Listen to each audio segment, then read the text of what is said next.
धक्का झाल्यानंतर भाऊच्या धक्क्यावरतीच वैभव गेलेला आहे, त्यामुळे जान्हवीला तर तिच्या इमोशन्स कंट्रोल झाल्या नाहीत आणि याच्यामुळेच इकडे किचन एरियामध्ये जान्हवी धनंजयजवळ तिचं मन मोकळं करताना दिसते। ती म्हणते की मला किचनमध्ये आता वैभवची सतत आठवण येणार आहे, कारण उद्या ड्युटी करताना तो माझ्यासोबत नसणार आहे, त्याच्यामुळे मला आता त्याची कमी इतकी भासणार आहे ना। तो खरंच खूप चांगला होता, काही गोष्टींचा आमच्यामध्ये वाद झाला असेल पण तो गेलाय नाही, मला सहन होत नाही, मला खूप वाईट वाटतं या गोष्टीचं, त्यामुळे तू रडून मोकळी झालीस का असं धनंजय म्हणतो। वैभव काही गेल्या दिवसांमध्ये धनंजयच्या सुद्धा खूप जवळ आलेला होता, त्या दोघांमध्ये सुद्धा मैत्री होताना दिसत होती, पण अचानक जाण्याने सगळ्यांनाच धक्का बसलेला आहे।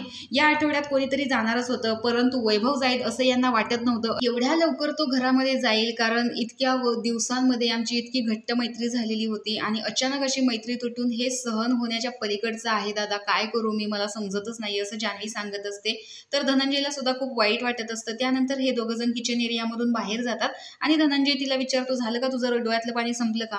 तर अशा प्रकारे सगळ्यात जास्त दुःख, काल आपण भाऊंच्या धक्क्यावर सुद्धा बघितले की सगळ्यात जास्त दुःख हे जान्हवीला झालेलं होतं, ती खूप रडत होती आणि त्याचबरोबर धनंजयला सुद्धा वाईट वाटताना दिसत होतं। तर तुम्हाला वैभव गेला याच्याबद्दल काय वाटतं हे कमेंट बॉक्समध्ये नक्की सांगा आणि अशाच बिग बॉसच्या नवनवीन अपडेट्स पाहण्यासाठी आपल्या चॅनलला सबस्क्राईब करा। तोपर्यंत बाय।